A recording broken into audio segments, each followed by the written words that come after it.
So are you concerned about if you are going to have a job in the future? Well, you probably should be. Today we're going to be going over how job disruption will impact your everyday life. Oh, boy. Yeah. But it's a good thing. Actually, I know it sounds like a downer, but it is actually an optimistic thing. Forewarned is forearmed. That's exactly right. Exactly right. A control panel producer extraordinaire, Jim Walsh. Hello. How are you, man? I'm trying not to look outside. I thought winter was over. It's the last day of winter, and it's beautiful outside. I don't care what you say. I'm in such a good mood because it's snowing, it's 30 degrees, and not blowing. You're flying out of town this week. Well, later this week. Later. You're going back to Vegas, right? Yeah. But it's going to melt away. Your lovely wife is there now. She is. Yeah. So, and of course we have Rockin Dave. Rockin' Dave, the other mic today too. How you doing?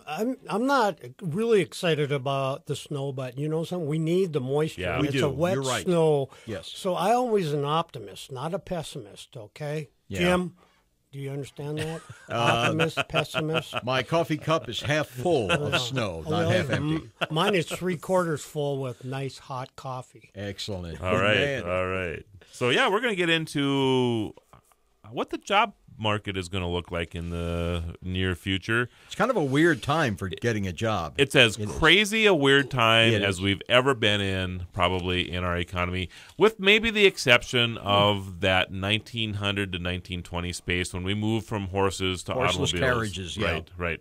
The transportation thing was a big deal. Transportation is going to be a big part of the next technological evolution here, or revolution, whatever you want to call it.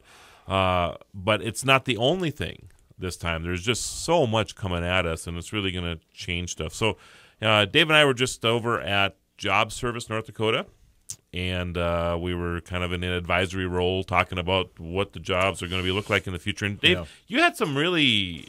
You shared some interesting insight on some statistics that you had. So I don't know if you got that piece of paper in front of you, but why don't you just share that real quick? I do, but yesterday in the paper it talked about how many jobs are available in the United States right now. What's your guess? How many available jobs? Yeah.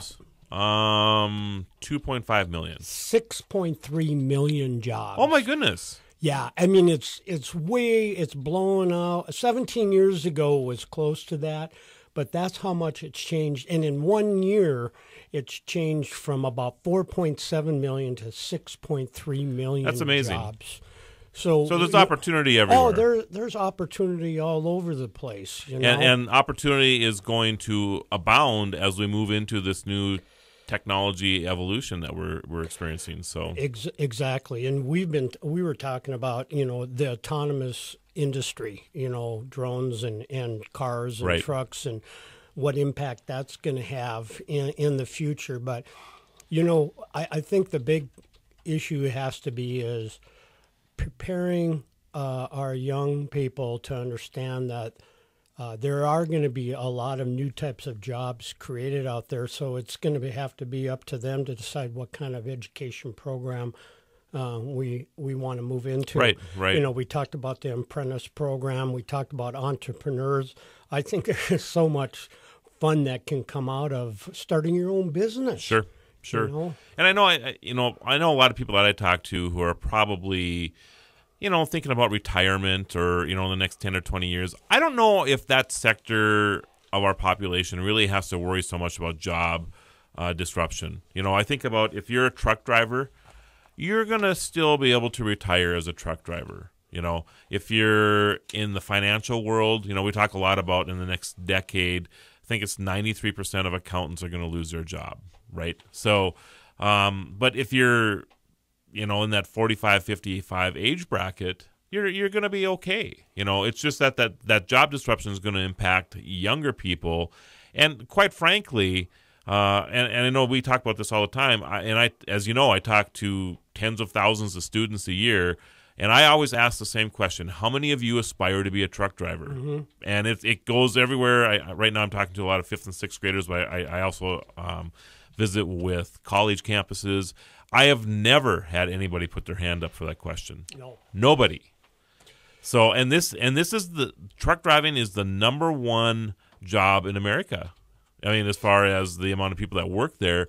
And there were generations of families that, you're a truck driver, your kids are truck drivers, their kids are truck drivers. I mean, this is a generational thing, and then all of a sudden it's just not there anymore. Right. People just don't aspire to do it anymore.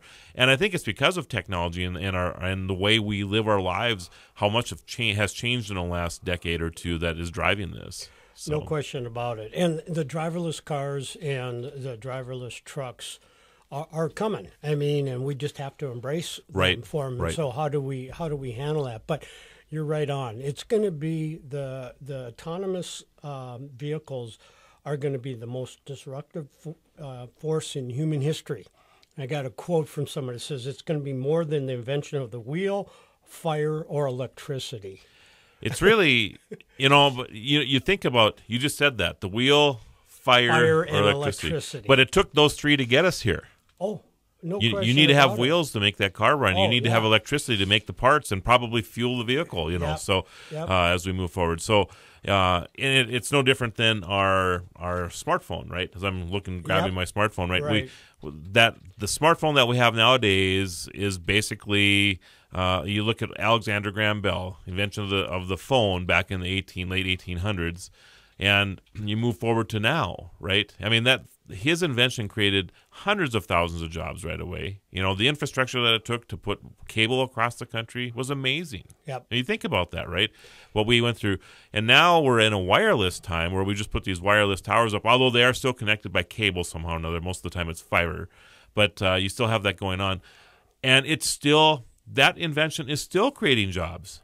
Yep. I mean, we lost some in the sector because of landlines or the disruption from landlines to what we have now. But we've gone from losing hundreds of thousands of jobs in the landline industry.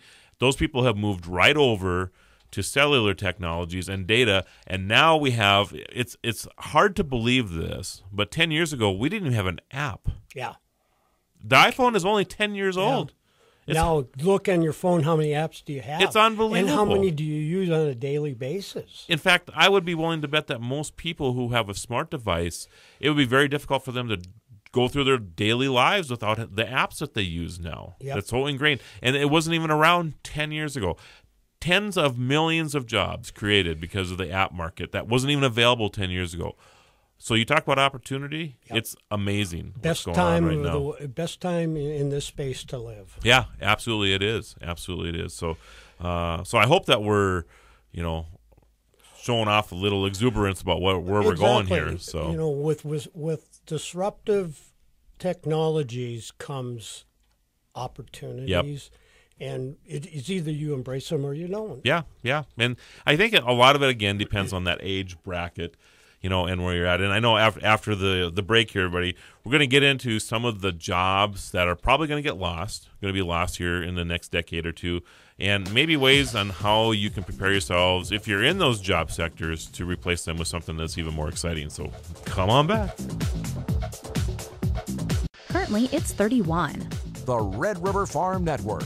Ag News is here on SuperTalk 1270. Follow the Guru of Geek at Facebook.com/The Tech Ranch or Twitter at Guru of Geek or TheTechRanch.com. Here again is your Guru of Geek, Marlo Anderson. And we want to thank everybody who follows us across the country and around the world on the Blueberry Network, on the Tech Podcast Network. We're on the Roku, we're on iTunes, we're on Apple TV, Tuned In, Radio Pup, and we have a new app here, don't we? Yes, we do. SuperTalk 1270 has its own app now, so you can go grab that as well. Yeah, so go to iTunes or the website. Yeah, and grab that. So there's all kinds of places you can catch the show live. Well, that means I have to eliminate one of my apps if I'm going to put that on there, because my phone doesn't have much capacity. It's how my brain is, actually, because if I have to remember your name, I have to forget somebody else's, like the guy who's behind the control panel now, in order for that to happen. So him. Yeah, him. Him. So in the studio, we have producer extraordinaire Jim Walsh and Rockin Dave Blair. We're talking a little bit about job disruption today and how this is going to impact your life. And Rockin Dave has some interesting stats for us. So why don't you share those with us, Dave? Well, looking at our world, and especially in the United States, how many jobs are related to transportation? Marlo talked about it's probably number one sector in jobs. 73% of the goods in the United States are still moved by trucks. Wow. And I don't see that changing. In fact, it could even get higher if the cost of moving things by truck goes down. Exactly. Yeah. Exactly. But right now, the statistic that I pulled up, there's 180,000 taxi drivers in the United States. Okay. There's 160,000 Uber drivers, and that probably is a combination of Uber and Lyft. I assume. This one statistic, 500,000 school bus drivers. Wow. And then 160,000 transit bus drivers. That's amazing. I mean, those are some big numbers. Yes. You know, and you know the thing is that we're seeing a change in what what people look at in regards to the safety when it comes to autonomous vehicles, right? I think there's still a lot education that needs to be proven out to probably take that fear away. Well, I think people are it's the fear of the unknown, Dave. That's Oh, what it it is. is. Definitely. I mean, and to me, it's no different than hopping in a vehicle, and we've all experienced this, right? You hop into a vehicle, and within seconds, you're really unsure about this driver, right? They're following too close or closer than you normally do. They're speeding. You're just really uncomfortable in this car, right? And then after a while, you like, well, okay, I guess they've been driving for a long time. They haven't had any accidents. They just drive a little different than I do, and you get used to it. Riding an autonomous vehicle is the same way. It's just a matter of kind of getting used to it. And once you get past that fear, you start to enjoy it a little bit. I mean, the fact that you can that you don't have to concentrate on the road all the time. I mean, there's just a lot of advantages. Not to get into, I know we're talking about jobs today, but there is that. And you're right on, because fear, in fact, I got this quote from Winston Churchill, fear is a reaction, courage is a decision. That's true. And, we're going to have to look at it. And I know a lot of people that drive with me would rather have an autonomous car driving. That is exactly the truth. Than myself. They can't come quick enough if I'm riding with exactly. you, man. I'm just telling you. So maybe we could just stay on this for just a little bit. We're talking about awareness, public awareness, but 73% of the women would not trust autonomous cars right now. And that's a AAA survey that just came out, right? Okay. And 52% of men. Okay, so men are a little easier to adapt to this. Yep. Okay. But the big change has been in millennials. A few years ago, it was at 73% said they would not trust it. Now it's down to 49%. So I think it's that education process that they understand, how safe these vehicles are. Sure. And then you have, the baby boomers, but the baby boomers are going to are really going to play a big role in this, because once you lose your driver's license, right, you lose a lot of independence. Now, if you have an autonomous car, it's your car. Yeah, I know. You program it, and you can take you shopping, to the doctor, or whatever. But I think that's going to be the early adapters are going to be our older citizens that have issues with driving and getting around. I think that's going to be one of the first great things that are going to be happening. And the other thing is that, as we get older, we probably even shouldn't be on the road, some of us. We prolong that as long as possible. Now it's not even going to be a big deal anymore. No. Right? I mean, it's just how it is. I mean, yeah, so what if I can't drive? I don't even want to drive because this car's taking me where I want to go anyway. What difference does it make? It's, as more cars are out there, and obviously that's going to change somewhat too, is that I wouldn't want my dad, who's not alive anymore, 80 years old, driving. Right. And even Bismarck traffic. Yeah. Is waiting for an accident to happen. Yep. So, which is, and I know we have a lot of people who join us from across the country. So Bismarck is a relatively rural city. It is. I mean, what do we got? 65,000 people in Bismarck, another 20 in Mandan. So yeah, we're at that small. 100,000, yeah. a little over 100,000. Yeah. But, so back to jobs. So right now, as I mentioned, 6.3 million jobs are available in the United States. Okay. Truck driving jobs, right now, 75,000 Wow. that are available. they figure by 2020, 2021, that figure is going to be probably 250,000. Wow. So I know that the average age of a truck driver right now is 56 years old. So basically, these people are retiring out, and there's nobody to replace them. Exactly. Wow. So how do we take advantage? How do we take advantage of that as Yeah. well? One of the things too is that's happening is a lot of job sharing. So maybe you have 2 or 3 truck drivers and they cut their time down. Instead of 40 hours a week, maybe it's 20 hours a week. They're at home more often, so I think that you're going to see some of that happening. Okay. And then we've talked about the agricultural community and what the autonomous vehicles look like on that sector as well. Right, right.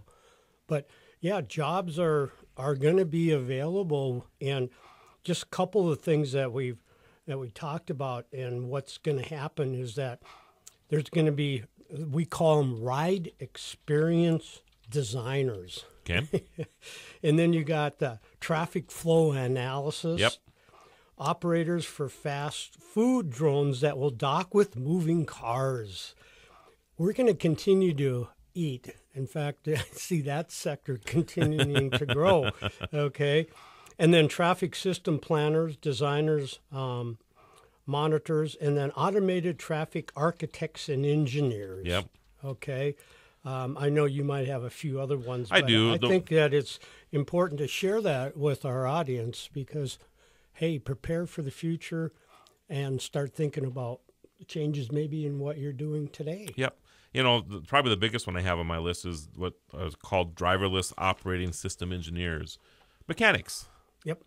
The mechanic industry is going to flourish like never before, because one of the things that we talked about even this morning was the fact that autonomous vehicles are going to have to be checked more often. You know, we're used to going down and getting our oil change every 3,000 or 5,000 miles. Well, that's what's going to happen with our autonomous vehicles. In fact, and you won't even be involved in this process. Your car is just going to say one day that, hey, I got to go down and get checked, and then it'll call down to, your car will do this. It'll call down to the mechanic that you work with in the area, make an appointment by itself, and then self-drive itself down there. Yep. And get serviced, and then come back home. You know, so you're not even going to be involved in the process except for paying for it.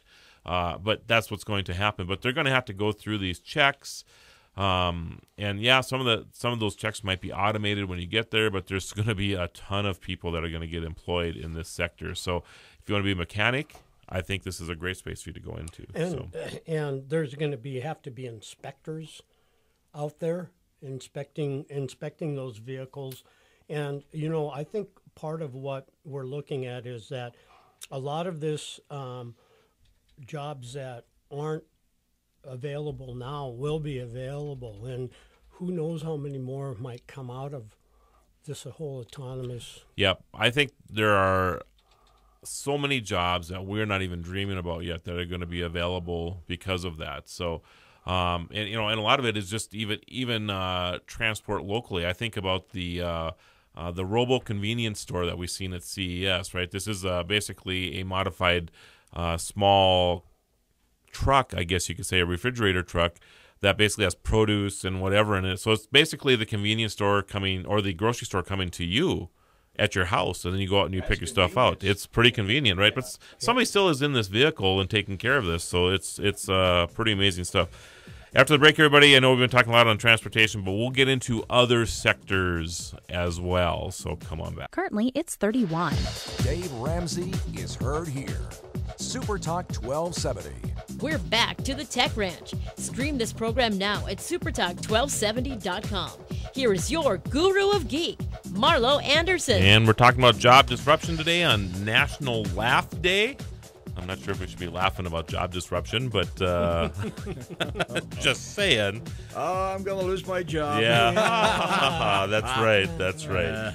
But go out and have a good laugh today, everybody. So we're going to get in a little bit. We're talking a lot about autonomous vehicles, how that's going to change everything. We're going to get a little bit into imagination economy now. So I don't know if you're familiar with STEM, But STEM, you hear a lot about this in our education system right now. So STEM is science, technology, engineering, mathematics. Okay. All those things I failed at. Yeah, exactly. Yeah. I was actually okay in math. I did okay in math. STEAM is actually science, technology, engineering, and arts thrown in there along with mathematics. And it's interesting that we have STEAM, because as we think about STEAM, what does that mean? I mean, why are arts so important? Why is the ability to create something, whether it's musically or on a piece of paper or draw something or have that creative imagination that you have with artists, why is that so important? And it's because we're moving into augmented and virtual realities. And that piece of the puzzle called art is going to be a huge deal for future jobs. So we live, I've looked at the arts programs in most of our schools dwindle over the last couple decades because it just wasn't, not even the music programs have dwindled a lot. That is actually the wrong direction to be going right now.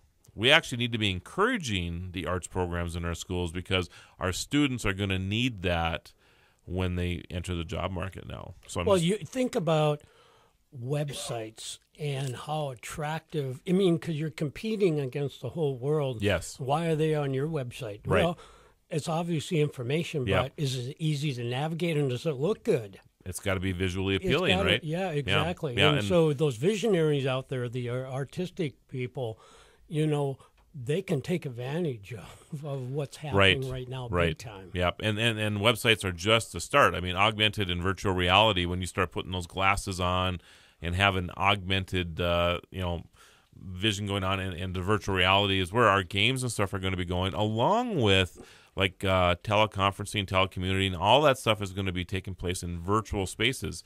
I see in the very near future, this is already happening, but it's going to really be commonplace in the next couple of years, is virtual meetings. Where you and I are going to be beaming into basically a virtual office setting, right? Right. You're going to be sitting at a chair, I'm going to be sitting at another chair or whatever, but you are in Des Moines, I am in Los Angeles, but yet it's almost going to be like you and I are in the same room together. Right. It's amazing where that's going to go. And that's all going to be because we have creative people who are designing all of this stuff in the background. So arts are a huge deal. Well, just think about our shopping experiences and what's going to happen with them as more brick and mortar is going to go away. More and more people are going to be shopping online. So how much more creativity do you need to really appeal to them? And you can have, imagine, I'm one of these guys, if I'm going to go buy a shirt, I'm probably going to go to a store, try it on, look at it. Maybe I might buy it. I might come back home and order. But if they could actually program them where you could experience a shirt online, okay, and you look at the colors and kind of stuff, I really like that. I think I'm going to order that. Right. So that's that whole dimension of having creativity and having these people design the new apps and everything out there for this type of adventure. It's funny that you bring up the shirt buying experience. I've never bought a shirt online until recently. And if it wasn't for the fact that they had models that you could just say, what does this color look like on this person? What does this color look like in that person, right? And so you could go through this particular shirt I was looking at. In fact, I'm wearing the shirt. Yeah. I could see all the different colors that they had on a particular kind of model. So I get an idea about what it looks like on somebody that's similar in build and size to me, right? Why take it one step further? You become the model. So that's possible in the future as well. You become the model going, that black doesn't look that good on me. That's the next evolution of this. That's what I'm telling you right now. That black doesn't look that good on me. Well, thanks, because it's blue. So, so there you go. So anyway, there's a lot of things in the imagination economy, and a lot of it will be with 3D printing. 3D printing is really going to be where this space really comes into play. So the first thing you have to understand about 3D printing is that you're able to, basically, like, instead of printing on paper, you're able to print like the coffee cup that Dave's drinking out of right now, the remote control that's sitting next to it, the microphone stand that these microphones are sitting in, possibly even the microphones themselves as we move forward, right? So all this stuff is going to be printable in the future. So what does that mean? And what does that mean for when you buy a car part, for example? Let's say you have 10 years from now, you have a classic car, one that you still drive, right? And maybe it's from 1962. Maybe you got a Mustang from 1967 or whatever, right? You're not going to have people or companies that are going to build. They're not going to have parts 50 or 100,000 parts for a 67 Mustang anymore. Right. They're going to print them on demand. But somebody has to take that part and actually do a 3D rendition of that part, right? And make it so that it's factory, whatever, this factory standard for that particular part before it gets, before it's printed and sent it out. So somebody has to do this. And when you think about this, we're talking billions and billions of parts. Billions, probably just in the automotive sector. Yep. And then you start getting into like your washing machines, your refrigerators. All of this stuff is going to have to be rendered sometime or another. People who want to be in this space, these engineers that are going to be doing this, they're going to have work for a lifetime in this stuff, in this place. So, and then the things that you can create. I mean, the things that we can't even think of right now. I think about the homes that I've seen that are 3D printed, right? And there's not a lot of them yet. Right. There's some of them starting to be, there's a 400 square foot home in a third world country that's being produced in a day. By the way, they print them in a day, and it costs $4,000. $4,000 for a 400 square foot home. Now, you think about that a little bit, but that'll be another topic for another time. But the 3D printed homes I've seen so far are amazing because it's what you can imagine, right? Yep. If you want a star-shaped home, you can print a star-shaped home. If you want a half moon crescent home, if you want a home that looks like a figure eight, and I'm not even talking about like horizontally on the ground. I'm talking about a figure eight into the sky. Right. You can create these homes however you can see them. So it just opens an amazing world of opportunity when it comes to 3D printing. I mean, there are going to be tens of millions of jobs created because of 3D printers. Well, the other thing that we experienced at CES, I noticed it 2 years ago, not as much this year, but I guess I wasn't looking for it, is on the 3D printing of human parts. Yes. And what is that going to mean for prolonging life? And, right now, you break your arm, what do? They set it, okay, but they can also do improvements with people that lose a limb or something like that. You see all of that out there right now. Yep. Now you've got internal parts. Hey, do you replace a heart, a liver, Yep. a kidney, Yep. all of those? Yeah, and all this stuff will be happening in Yep. the near future. And the thing is, the day of us waiting for an organ transplant will come to an end. Because if you need an organ transplant, they'll be able to provide you one as opposed to waiting basically for somebody else to die so that you can get the organ that you need, right? I mean, that's basically how it works right now. Yep. So this is what we're marching towards right now. But again, for job opportunity, The medical system. it's going to huge it's research. It's going to be, there's a lot of just disruption that's going to go on because a lot of things are going to be automated. I mean, even our surgeries are going to get automated with robots and that type of thing. But somebody has to oversee all of this stuff. And the ability, like you're talking about, we're going to live longer because of all of this. So quality of life becomes a deal. So people who are in that space, in that industry, and of course the medicine industry as a whole is going to change like it's amazing. In fact, I'm sure people are going to look at this. I think about Bones on Star Trek when they came back in time in that one movie, I forget, with the whales in it, right? Yep. And I almost feel like we're at that point where 20, 30, 40 years from now, we're going to look back at how we treated people. And they're gonna think, are you kidding me? They actually use chemotherapy to fix cancer. Yeah. This is crazy. Yeah. Why were they killing people Yeah. to fix stuff? Exactly. So that's kind of where I think we're going with all of this. You said something very interesting about living longer, okay, and enjoying life. So what do people do on a normal 1 year work year? They look for vacations, Sure. right? So just think about being able to have more time to go and experience different, go to an island, go on a ship, go overseas.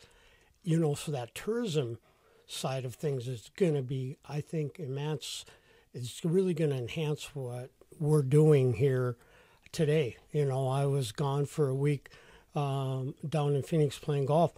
I could love to do that more often. Sure. You're going to have that opportunity. You will to have do that opportunity. Yeah. You know, and I actually think that as automation comes into play with transportation, it's going to drive the cost of that down. You know, you're going to have things like the Hyperloop that are going to come into play.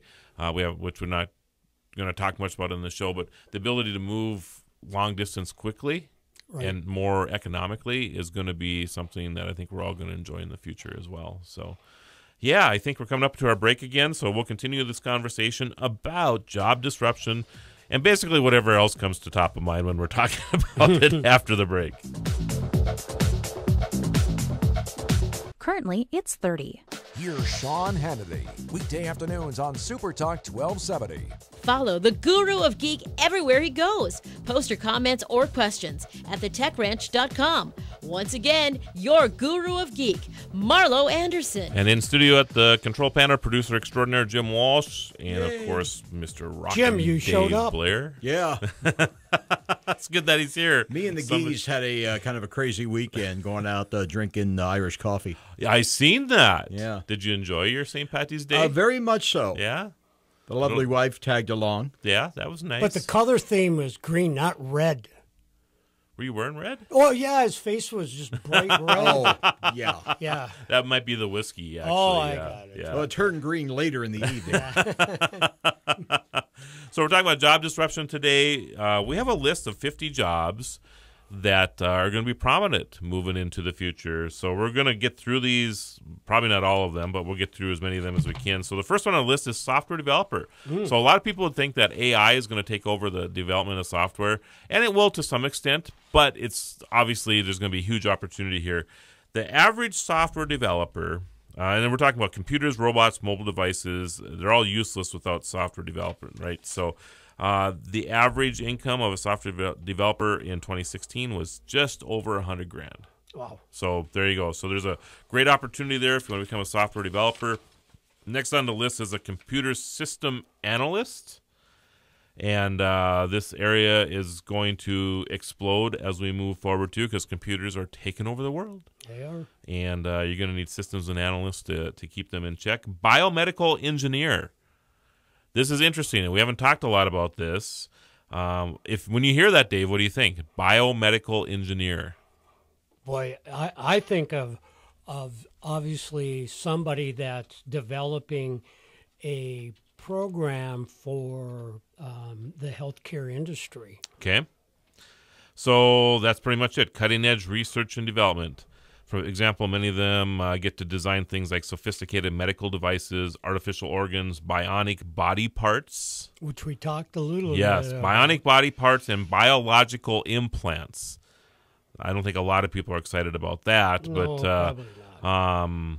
So basically, there's about 11,000 jobs that are expected to become available in this field over the next decade, up until 2014, and then it's going to really explode after that. So people who are basically going to be graduating from high school or college by the middle part, or like 2025, expect to be employed, because this is going to be a huge, huge deal. Right now, the median ass salary is just over $85,000.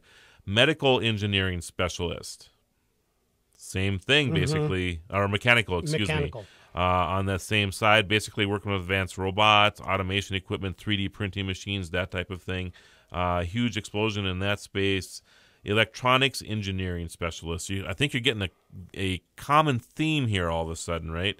If you're a specialist in anything to do with electricity,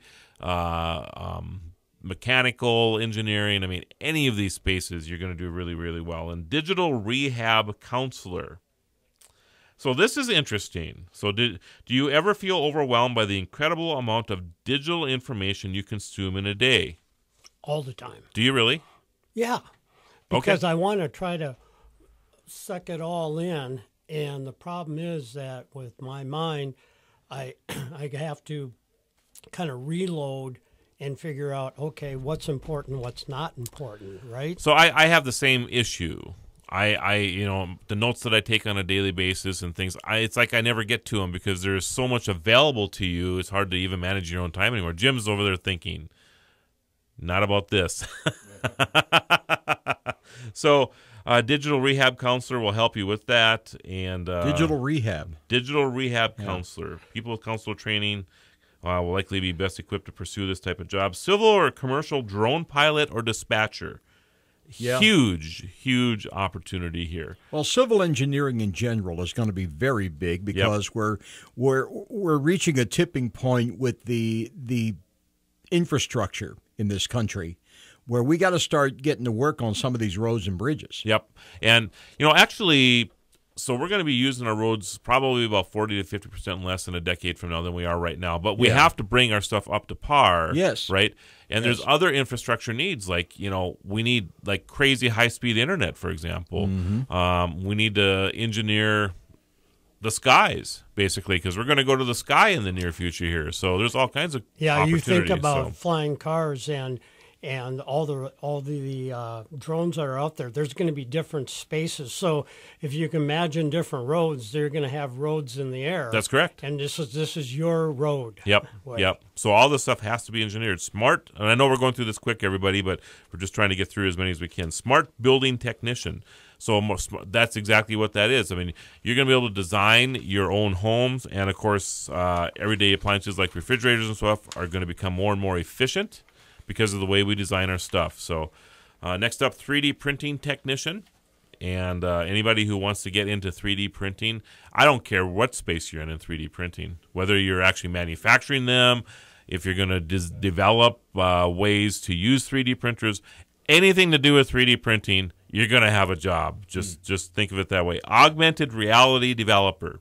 So this is where the arts part of the STEAM piece comes into place, right?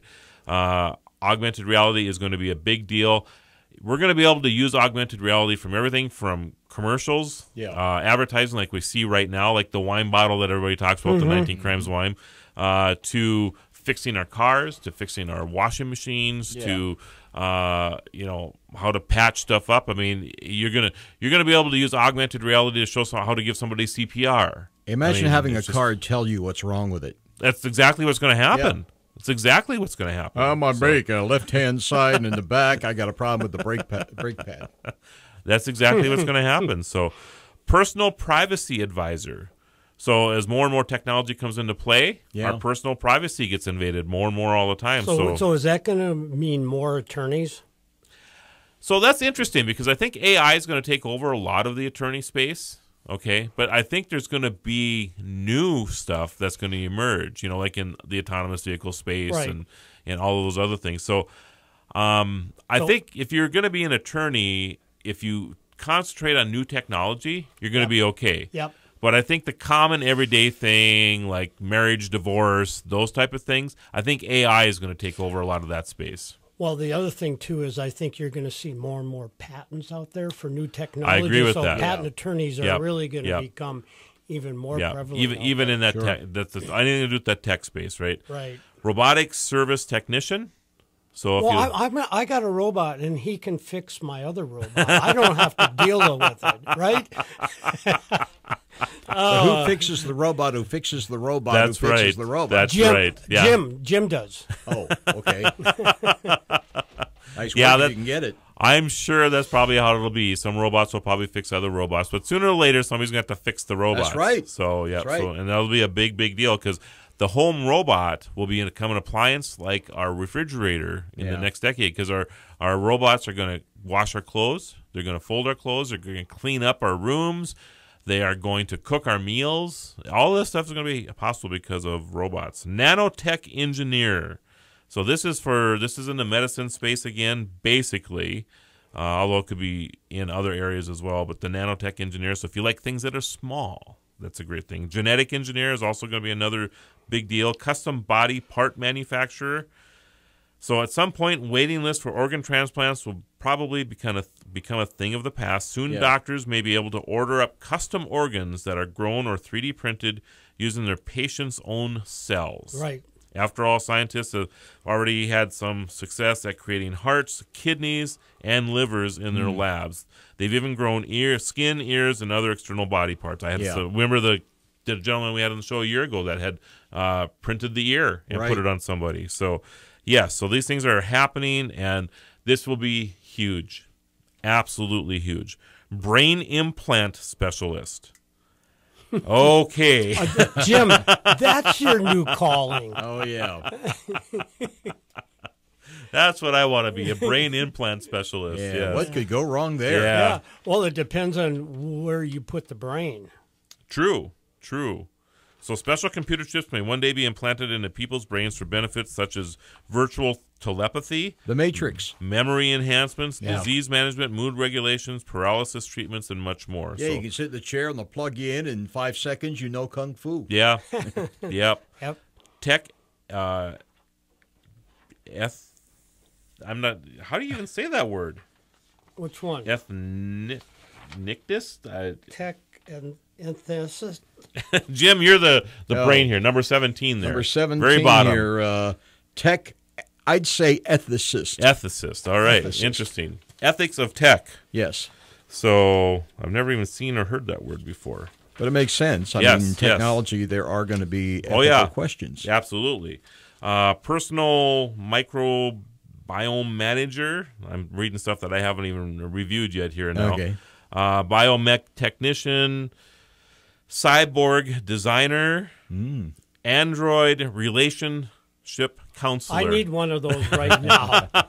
If you want to have a relationship with a robot, this is the job for Don't you. date robots. Yes. Mind transfer specialist. And that's crazy, but we're actually talking about the ability to move our thoughts, our memories into... It's just crazy. This is what I find interesting. Nurse practitioner. Okay.